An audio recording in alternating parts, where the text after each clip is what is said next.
simple. Sehati sepikir, sehati sejiwa, rendah hati, dan kasih mesra. Ini serial pada bulan Juli. Dan sepanjang Juli sampai dengan Agustus ini kita akan berbicara tentang tentang topik kasih. Karena tahunan kita berbicara tentang iman, pengharapan, dan kasih. Serial tentang pengharapan sudah selesai. Kita masuk tentang kasih dan dimulai dengan sehati sepikir, sehati sejiwa, rendah hati, dan kasih mesra. Semuanya berbicara tentang kasih. Mari kita baca firman Tuhan dan Bapak Ibu cukup lihat di slide. Dalam Filipi pasal 2 ayat yang kedua. Dalam hitungan ketiga mari kita ulangi membaca bagian firman Tuhan ini 1, 2, 3. Karena itu sempurnakanlah sukacitaku dengan ini. Hendaklah kamu sehati sepikir dalam satu kasih, satu jiwa, satu tujuan.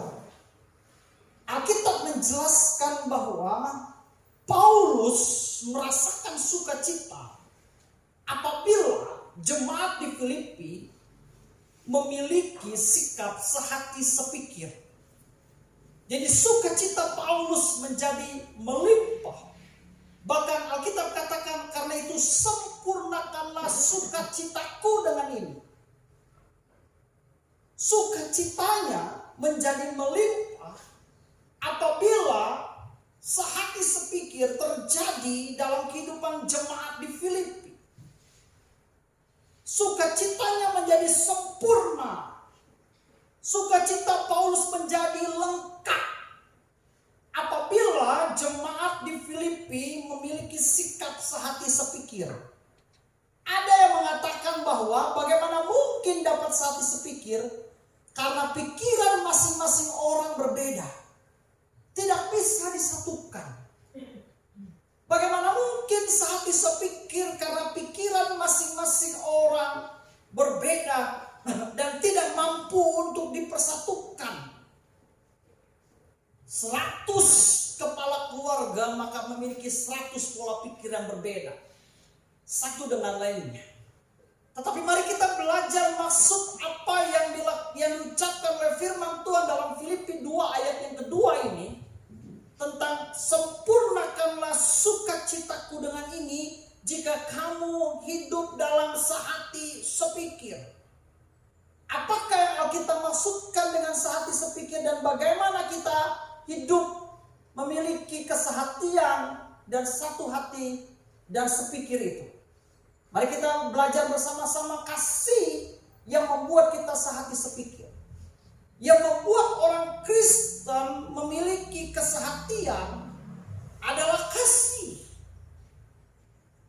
Di dalam Filipi pasal yang kedua ayat yang kedua.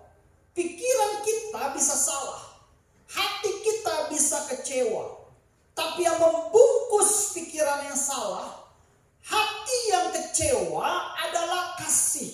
Ulang. Pikiran kita bisa salah. Pikiran kita bisa keliru. Hati kita bisa kecewa. Tapi yang membungkus itu semua adalah kasih.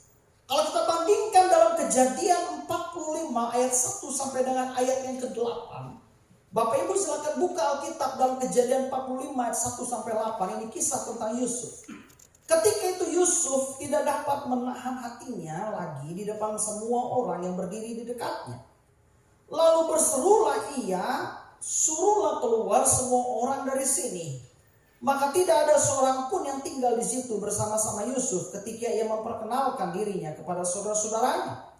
Setelah itu menangislah ia keras-keras sehingga kedengaran kepada orang-orang Mesir dan kepada seisi istana Firaun.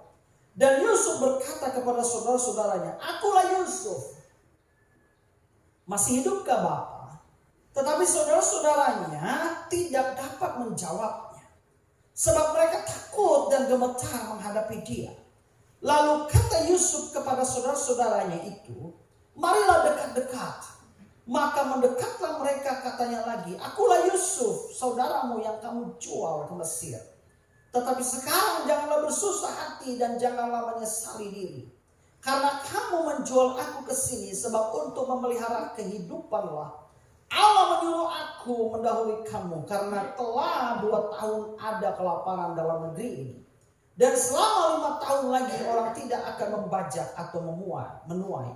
Maka Allah telah menyuruh aku mendahului kamu untuk menjamin kelanjutan keturunanmu di bumi ini. Dan untuk memelihara hidupmu sehingga sebagian besar daripadamu tertolong. Ayat 8. Jadi bukanlah kamu yang menyuruh aku ke sini, tetapi Allah. Dialah yang telah menempatkan aku sebagai bapa bagi Firaun dan tuan atas seluruh istananya dan sebagai kuasa atas seluruh tanah Mesir. Dalam kisah ini Alkitab mau menjelaskan bahwa kasih Yusuf itu melimpah kepada saudara-saudaranya. Alkitab menjelaskan dia menyuruh orang-orang yang ada di dalam ruangan itu untuk keluar dan membiarkan dia bersama dengan saudara-saudaranya. Dan Alkitab katakan ayat yang kedua dalam Kejadian 45, setelah itu menangislah ia keras-keras. Ketika dia berhadapan dengan saudara-saudaranya, Yusuf menangis. Kenapa Yusuf menangis? Karena Yusuf mengasihi saudara-saudaranya. Hatinya kecewa. Dia dijual kepada orang Mesir. Dia disingkirkan oleh saudara-saudaranya pada waktu itu. Dia harus ada di Mesir. Dan dia pernah masuk ke dalam penjara pada waktu itu. Pada waktu ada di Mesir. Dia pernah mengalami pengkhianatan. Dia pernah ada di penjara dan pada akhirnya Tuhan mengangkat dia. Waktu dia berjumpa dengan saudara-saudara datang ke Mesir. Kalau Bapak Ibu ingat cerita itu. Dan mencari bahan makanan karena terjadi kelaparan Israel. Yakub memerintahkan saudara-saudara untuk pergi ke Mesir. Dan Yusuf di Mesir berkuasa untuk mengatur semua bahan makanan yang masih tersimpan di sana.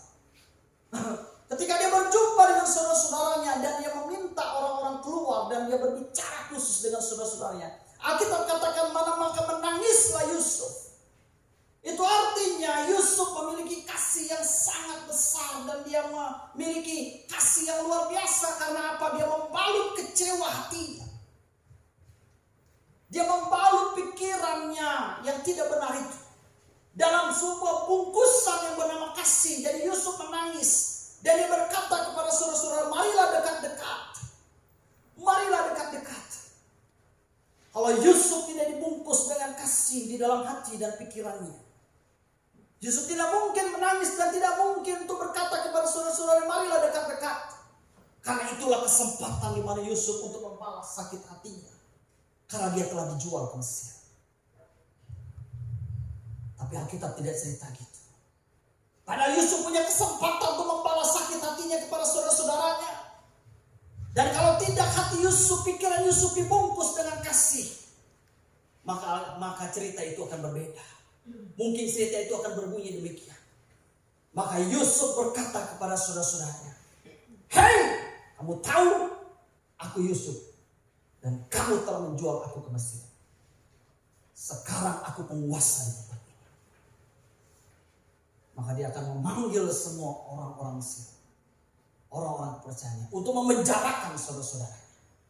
Karena untuk membalas sakit hatinya. Tapi tidak dilakukan oleh Yusuf. Yusuf justru menangis melihat saudara-saudaranya. Dia memanggil saudara-saudaranya, marilah dekat-dekat, akulah Yusuf. Kenapa dia panggil marilah dekat-dekat, akulah Yusuf? Supaya saudara-saudaranya yakin kalau itu adalah Yusuf yang telah mereka jual. Apa statement Yusuf yang luar biasa? Dikatakan, akulah Yusuf, saudaramu yang kamu jual ke Mesir. Tetapi sekarang janganlah bersusah hati dan janganlah menyesali diri, karena kamu menjual aku ke sini.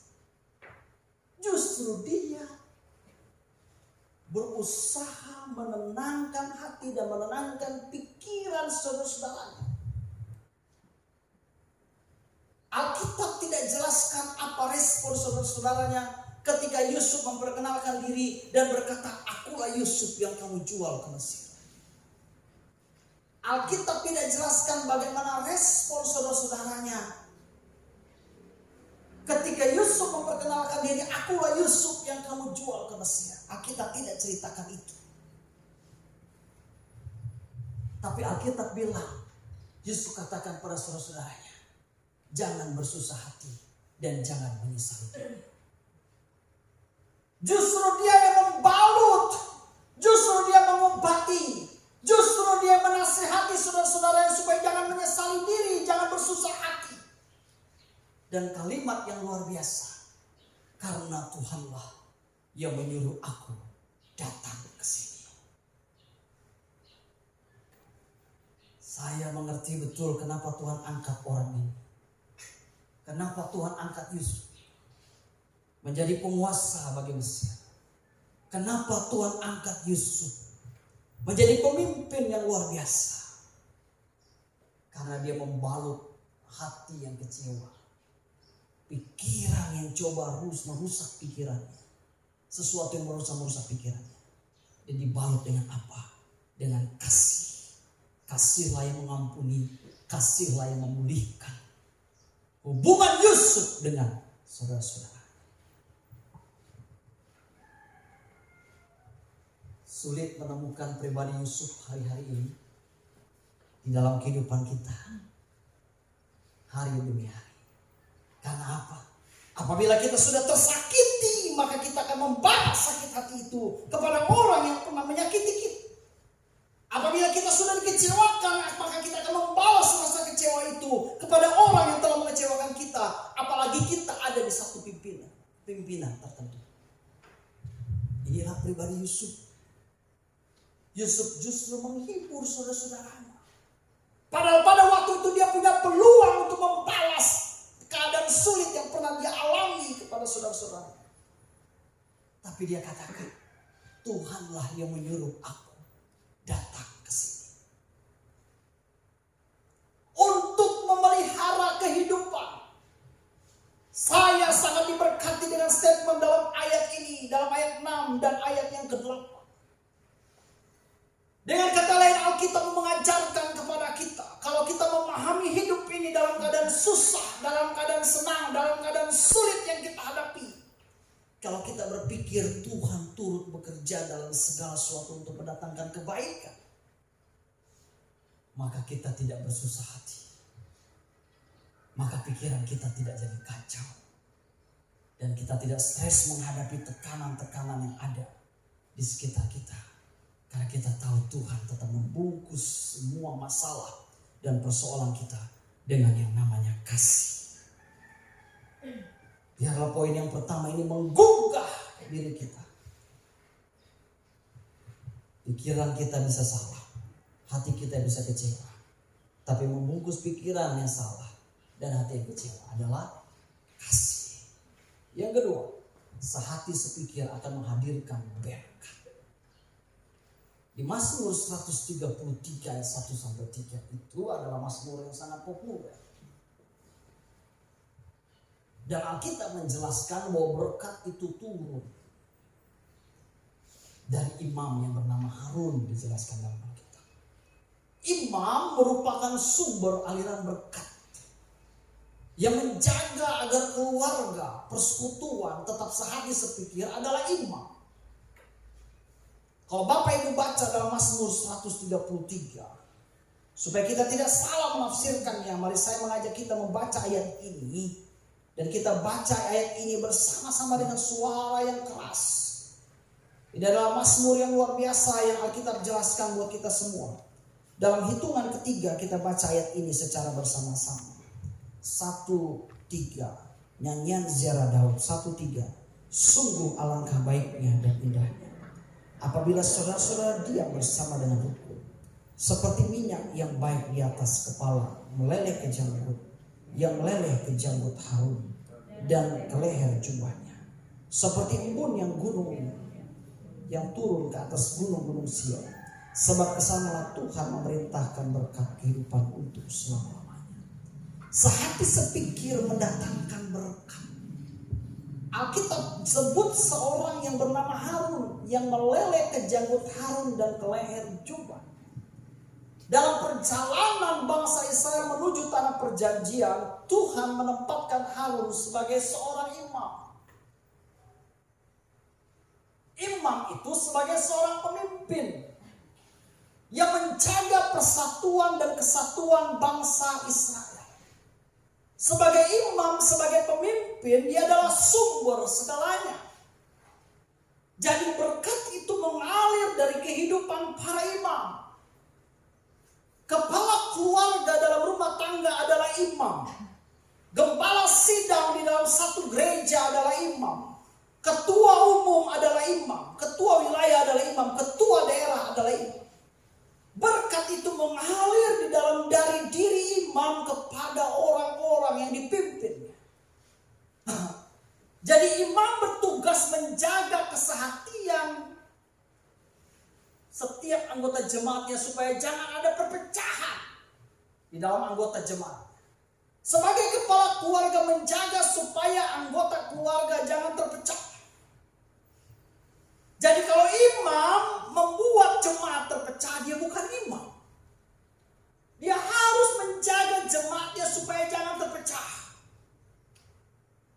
Supaya jangan saling menjelekkan, supaya jangan saling menyudutkan, supaya jangan ada iri hati di dalam jemaatnya. Karena dia adalah imam. Dan kalau imam menjaga itu, maka dari imamlah mengalir berkat-berkat yang luar biasa. Karena Alkitab katakan seperti gunung Hermon yang turun ke atas gunung-gunung Sion, sebab di sana kesana Tuhan memerintahkan berkat. Sehati sepikir mendatangkan berkat. Yohanes 17 ayat 20 sampai 21 bilang, dan bukan untuk mereka ini saja aku berdoa, tetapi juga untuk orang-orang yang percaya kepadaku oleh pemberitaan mereka, supaya mereka semua menjadi satu sama seperti Engkau ya Bapa di dalam aku dan aku di dalam Engkau, agar mereka juga di dalam kita, supaya dunia percaya bahwa Engkaulah yang telah mengutus aku. Doa Tuhan Yesus di dalam Yohanes 17 ayat 20-21 ini mengingatkan kepada kita bahwa Tuhan juga mau kita mengalami kesehatian.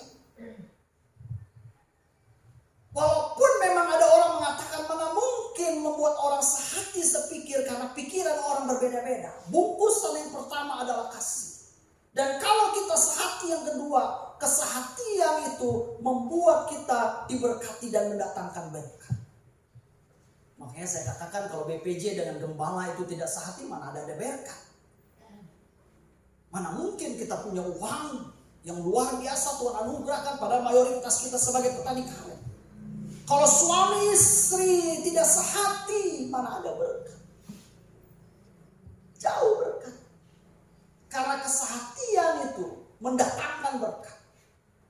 Berkat terhalang jika ada pertengkaran. Yakobus pasal 4 ayat 1 sampai 2 dikatakan, dari manakah datangnya sengketa dan pertengkaran dari antara kamu? Bukankah datangnya dari hawa nafsumu yang saling berjuang di dalam tubuh? Kamu mengingini sesuatu tetapi kamu tidak mencapai tujuanmu. Lalu kamu bertengkar dan kamu berkelahi. Kamu tidak memperoleh apa-apa karena kamu tidak berdoa. Dari manakah datangnya sengketa dan pertengkaran di antara kamu? Bukankah datangnya dari hawa nafsumu yang saling berjuang di dalam tubuh?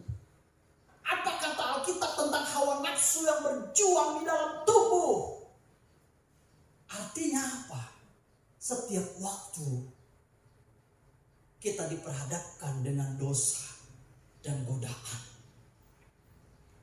Di situlah yang Alkitab jelaskan hawa nafsumu berjuang di dalam tubuhmu. Kita sudah dicek punya kolesterol. Kalau melihat lemak, babi bakar, kita tidak mampu tahan. TG saya itu 600 lebih waktu sebelum Natal. Valdis kemarin bilang sama saya waktu saya lewat Kaisar sore-sore, lalu dia bilang, Pi, udah lama Icon gak beli roti Kaisar. Iya deh, nanti kita beli. Lalu singgah di roti Kaisar. Lalu orang yang tukang jual roti Kaisar itu kasirnya bilang, Pak, kemana aja? Udah lama gak pernah beli kesini. Ampun, sampai hafal. Bapak dulu biasanya hampir tiap hari beli roti katanya. Saya bilang TG saya udah 600 lebih. Ini pun permintaan anak. Saudara tahu saya bikin roti Kaisar itu. Dan saya belikan roti abon. Buat ibu, buat Cifu, buat Nafta. Tahu lah ibu gembala kan, karena dia sayang suami, dia nggak tega makan roti abon. Lalu dia bilang, bagilah sedikit ini, jangan menggoda saya. Nggak apa-apa, sedikit aja. Saya bilang jangan. Lalu dia ulang-ulang menggoda. Ini perempuan. Kalau menggoda itu dia nggak cukup sekali. Dia nggak tega lihat makan roti abon itu masuk ke mulutnya di hadapan saya, karena dia tahu saya paling suka dengan roti abon. Akhirnya apa? Saya jatuh dalam godaannya dengan memakan sedikit roti abon itu. Saya menjaga leher saya ini supaya jangan terus memakan roti abon. Ini nangapino bos, Kaisar itu dekat. Valdis pagi-pagi, Pi bikin roti buat Icon dong. Bikin roti. Tuhan, ini roti enak sekali. Saya pikir tidak ada satu pun yang saya makan, saudara. Artinya hawa nafsu kita berjuang setiap hari di dalam tubuh kita tentang makanan dan apapun. Dan setelah sekian lama baru saya nyicip roti Kaisar yang sedikit itu dari ibu, itu pun dia goda-goda saya. Saya bilang dalam hati, kau istriku, kalau bukan istriku gak akan ku jatuh dalam dosa.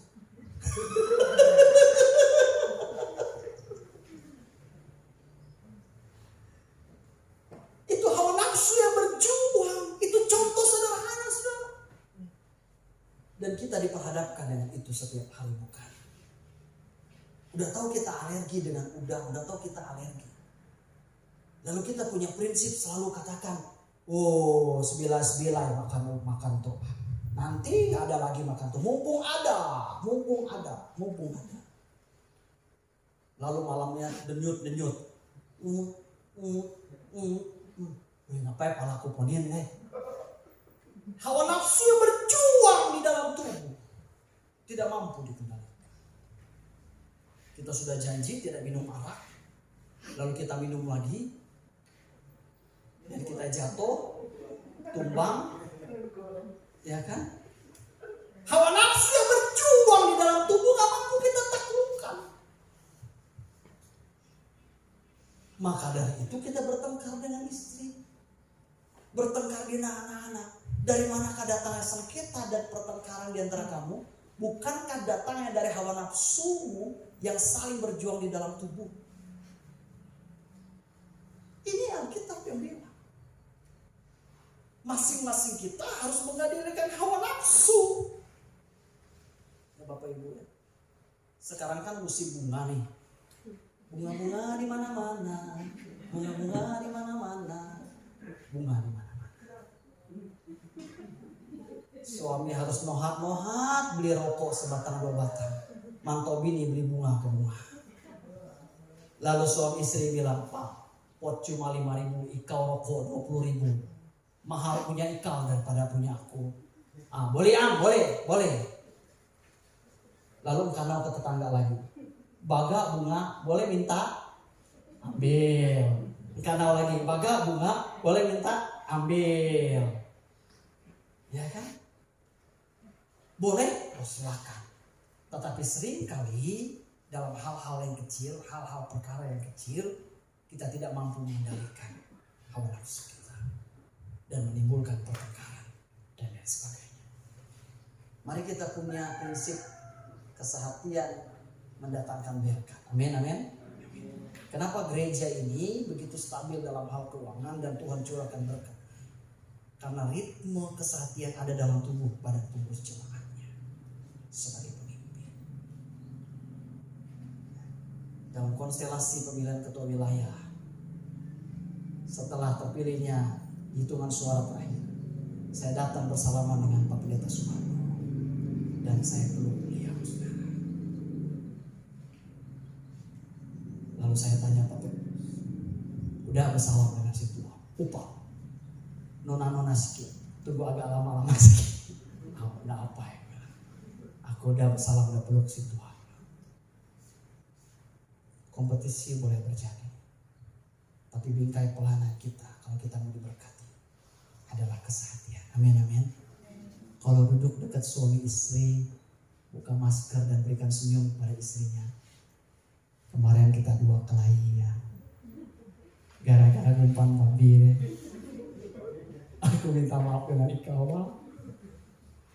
Walaupun Ika udah pala 5, Ika lagi cantik, cetok sikit palanya dan koninya. Nanti aku ke Sungai Bakah, kita 2 mandi bah di Entebah.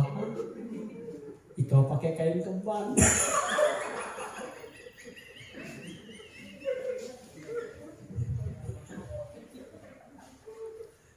Mengingat masa lalu, waktu kita muda, kita 2 mandi ke Entebah. Ika pakai kemban, aku pakai selawar dengkal. Ya kan? Kan gitu enak Pak. Masa kalau kelahi terus gimana mau ada berkah? Nggak ada berkah. Tapi kalau kita saat sepikir Tuhan perintahkan berkatnya, tunduk kepala kita berdoa dan kita akan tutup ibadah kita. Mari kita berdoa.